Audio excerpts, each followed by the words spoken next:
Independent retail business can mean so many things these days. A brick and mortar store, an e-commerce business, a maker's online shop, a booth at an antique mall, and more.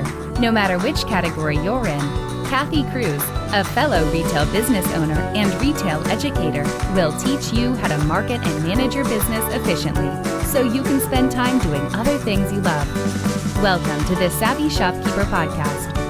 Welcome to episode 67 of the Savvy Shopkeeper Retail Podcast, the one thing that makes you wealthier than profit. I'm your host, Kathy Cruz. So I'm sitting here, if you're ever wondering what it looks like when I record, I'm sitting in my home office and I have a hooded sweatshirt on with the hood up, a blanket draped over my lap because it dropped about 40 temperatures here in Cleveland, Ohio. And of course, I should just turn up the heat. Instead, I'm sitting here all bundled up, sitting here recording the podcast. So thought I'd give you a fun visual of what it looks like to record today for me. Before I get started on this episode, I want to do a quick shopkeeper shout out. This Apple podcast reviewer titled her episode, and I'm pretty sure I looked at her Instagram account, so I know it's a her. I don't know her name though, but she titled the review Super Helpful Small Biz Podcast. And she gave it 5 stars, and I really appreciate it. And she went on to say, I started my small biz more than Clay Co. almost a year ago, and I'm starting to get into all the technical, and she put in parentheses, less fun sides. This podcast makes it more fun to learn about while still providing helpful and digestible information that helps push my biz forward. Keep the episodes coming, and she gave me a clapping emoji and a heart emoji. And thank you so much for the review. I really appreciate it. Yes, I talk about a lot of less fun sides of running our business, and I try to share as many examples or stories. It just makes it easier to relate and to understand concepts. So I appreciate your feedback and your review, and we'll be sure to link your business page in the show notes and the username in case anyone wants to go check this out. It's More Than Clay Co. More Than Clay Co. Okay, let's get started with this episode. So, what is the one thing that makes you wealthier than profit? And today I'm going to talk about your emotional health. That's what it is. You might be surprised that I'm not talking about formulas, math, profit, or pay today. I know, it's crazy, right? What is Kathy doing? My intention for this episode is really simple. It's to highlight the importance of our mindset. I'm happy to say that you won't probably have to take notes today, but you will want to take note of the message. Even though I may have covered this topic a little bit during my mini episodes when the pandemic hit, I recently realized that I don't talk about the importance of our emotional health enough. I want to make sure that I mention that I'm not referring to mental illness or serious mental trauma in this episode. Those aren't the things that I'm talking about. Those, of course, are best handled by licensed therapists. And that I am not. So make sure if that's a situation that you're in, find the appropriate licensed therapist to help you out there. So I worked in a career for nearly 20 years that was emotionally, psychologically, and sometimes physically draining, even though it was fulfilling. And when I left that career, I dove headfirst into entrepreneurship. So last year when the pandemic hit, I realized I never really gave myself time to process many of the thoughts and emotions from the life I lived before Savvy Shopkeeper. And it all really smacked me in the face in 2020. Physically, emotionally, psychologically, all of the things. And I haven't shared this with some of the closest people in my life, so why am I going to share it here in a public place? It's because I know it's going to help many of you. Before the pandemic hit last year, I was in hustle mode, like get stuff done mode. And I was going to swear there instead of saying stuff. You know what I'm saying. I was in this like hustle mode and I wasn't going to look back and I was just going to push forward and I was determined to succeed as an entrepreneur. That kind of hustle. The pandemic hit and I shifted into an even higher level of hustle. Not only was I trying to manage myself and my thoughts, my family was adjusting to this new way of life, and I was repositioning 2 businesses to serve customers better. But then I also started to carry the weight of every other business owner in my community. in the Savvy Shopkeeper community. I know now that I did that to myself. I am not putting the blame on anyone here. I'm mentioning it because I know that's something that I did to myself. Over many years, I became a fixer, a resolver, a mediator. I thought I could be everything to everyone, which meant I had neglected myself. On the surface, after leaving my nearly 20-year career, it looked like I was investing in myself and going all in on myself. I even invested in a business mastermind. But there's what happens externally and then what happens internally. Is anyone out there shaking their head like, yep, I know what you're saying, Kathy? Over the course of my life, just like everyone else, I had accumulated many very strong thoughts and beliefs that were not serving me and that were holding me back. This episode is brought to you by Tundra. Tundra is an online marketplace for retailers in the US and Canada. What I really like about Tundra is that they eliminate transaction fees and markups, and as a result, Tundra empowers their community of buyers and suppliers to keep reinvesting in themselves. As a Shop Small advocate and a buyer for my own retail store, I appreciate that the makers aren't taking a hit on their profit margin when I order from them on Tundra. From home decor to beauty and fashion, there are hundreds and at this point probably even thousands of suppliers to buy from. If you're a brick and mortar store owner and you open a new account, you'll get 15% off everything on the site for your first 30 days, and that's up to $300 in savings per brand. If you're a maker and you want to sell on Tundra, you'll want to go ahead and use the same link too. But to get this offer, visit savvyshopkeeper.com/Tundra. savvyshopkeeper.com/Tundra for the special link. I realized in the middle of this mastermind when everyone else was soaring, and maybe not everyone else, but a lot of the people in this mastermind were soaring and I was not, that if I didn't address these thoughts in my brain, I wouldn't move forward and I wouldn't be who I genuinely wanted to be or who I knew I could be. So I invested in a coach myself. Shout out to Neil here. And during my coaching, I uncovered so much more than I ever realized. I had so many thoughts that were holding me back. Just to mention a few of the thoughts I uncovered, and there is a long list. Most likely, if you start to work on this, there's going to be a long list for you too. I won't cover them all, but I want to cover some that I think many of you can relate with, or some of you can. And for everyone, it's going to be different. But these were the things that I uncovered. That I have to work hard so that I can take care of other people. The other one is I'll always be poor. I grew up well into poverty, below poverty level, and it was hard. And my brain still thinks that way. I'm always going to be poor. It's always going to be hard to have food on the table. And even though I had conquered and worked through a lot of that and proven that that I'm not poor, that I don't live that way, it was still stuck in my head. The other one is I have to hustle just to get by in life. And I think this one is paired with the poor mindset. The next one is I'm not smart enough to do what I'm doing. I'm not smart enough to be an expert. Oh boy, right? And the biggest of them all is I worry about what others think. I was a chronic people pleaser, and this one blew me away because I never thought this about myself. Really didn't think this about myself. But this was probably one of my biggest obstacles. Crazy, right?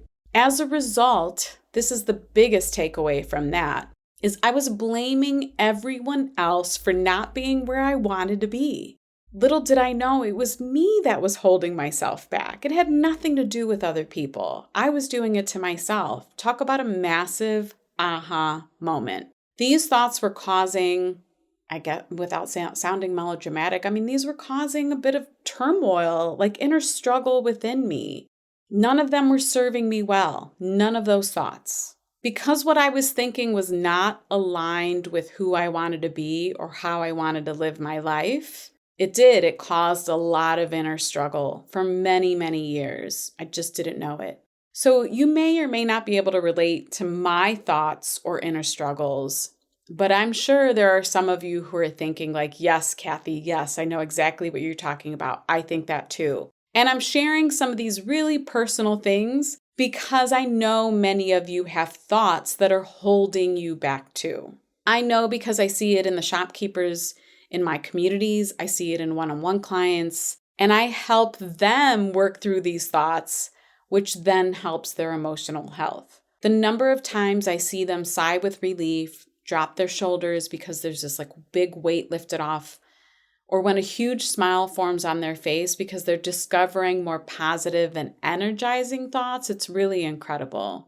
That is the joy in the work that I do. When I think back, I often felt like something was off or something wasn't right, or why was all of this so hard?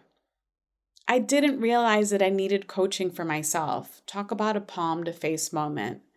Can you picture that little emoji? That's me. That was me.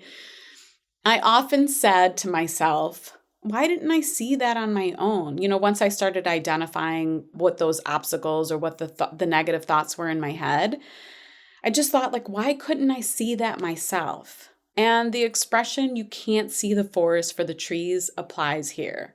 We become so caught up in the small details, or we're so in the weeds that we're unable to step back and see what is really going on in our own brains. Throughout my coaching, I learned that my thoughts are the starting point to everything I feel and do.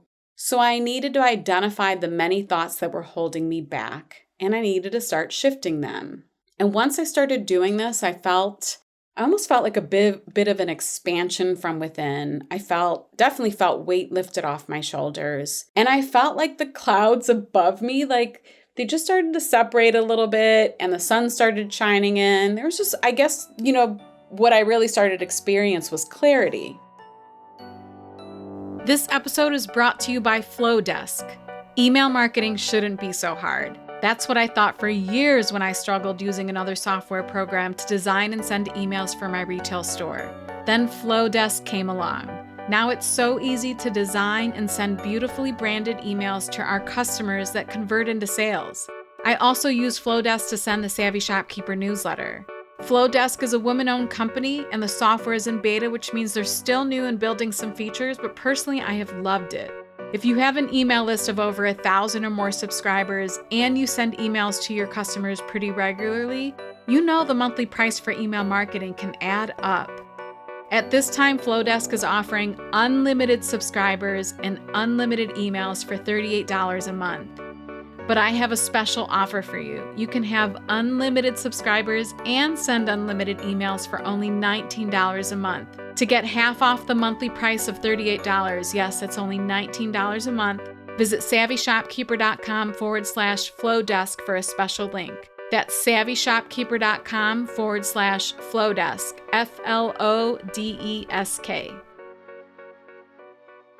Now, let me add that getting coached and shifting my thoughts has not been easy. It is some of the most uncomfortable work I've ever done in my life. Ever. But I can honestly say that getting coached has allowed me to become a better coach. And for this, I am so grateful. We all have different challenging experiences in life, right? All of these experiences play a role in the way we think, and in turn, the way we feel. It could be some type of childhood experience you went through. It could be something that someone criticized you and it stuck with you your whole life. I mean, there's so many things that we go through that affect our thoughts. So I just want to cover some of the thoughts around your business that might be holding you back or affecting the way you feel. And this is a list of probably 10 that I have written down. I'm not good at math, so I'll never understand my profit and loss, or I will never understand what profit margin is. Business is hard, so I wish Kathy would stop talking about profiting and working less. I can only imagine some of those episodes if you're having a bad day and you're listening to my podcast where you're just like, just shut up, Kathy. I get it. I'm not good at marketing, so I can't get customers into my store or to my website. I'm not made for video, so going live terrifies me. Why is Susie Q down the street doing so much better than me? I suck at social media, so I'll never be good at it. My business will never be profitable. I can't do it all in 24 hours. I need more time in a day, which isn't the truth. I'm ashamed or embarrassed about what I don't know. So I hide and I don't ask questions and I'm just going to avoid it all. And the last one I want to mention, because this one has been coming up way more than I've ever heard, I have to do things a certain way in my business to make others happy. Imagine the emotions that follow any of these thoughts and how the ripple effect of all of those thoughts and those feelings can stifle your life and business. To wrap up this short episode, you all know how much of my mission is to teach independent retailers to work less and profit more, but today's episode and the topic of emotional health is just too important to overlook. I now realize how crucial it is to the work that I do. Do not underestimate the power of your thoughts. I'm going to say this again. I want you to pause and I want you to listen, because this is the one point. I feel like I always have everyone pause in an episode just to convey the most important thought of the episode. Do not underestimate the power of your thoughts. Your thoughts are guiding your ship. And I want your ship to stay afloat. Forget about me. You want your ship to stay afloat, right? So if you want to see the show notes to this episode or find links to anything I mentioned, visit my blog at savvyshopkeeper.com/episode 67. It's savvyshopkeeper.com/episode 67. I also want to remind you that the application of my small group program, Work Less, Profit More, and Grow, is open. And I'm really excited about this program because I can help a whole group of you at once. Like, I've identified that a lot of the clients that come to me for the same 3 things. And I can help a small group of you do that at one time. We'll also work on your mindset. So let's work on those limiting beliefs together. And you can visit shopkeepersacademy.com to apply, or we'll have it linked in the show notes, of course. I genuinely hope this episode helped you. I hope it, even if it just means like, okay, somebody gets me, somebody understands, someone's going through what I'm going through. It's not just me. I would have loved an episode like this years ago to identify that it was the thoughts in my brain that were holding me back and nothing else. I would have loved for someone to share that with me. Again, I genuinely hope this was helpful to you. If you have any questions, you can all PM me on Instagram at Savvy Shopkeeper. You can also use the contact form on my website. If you're an email subscriber, you can always reply to my emails. I get those replies and I respond to all of them. So until the next episode, be savvy and boss up.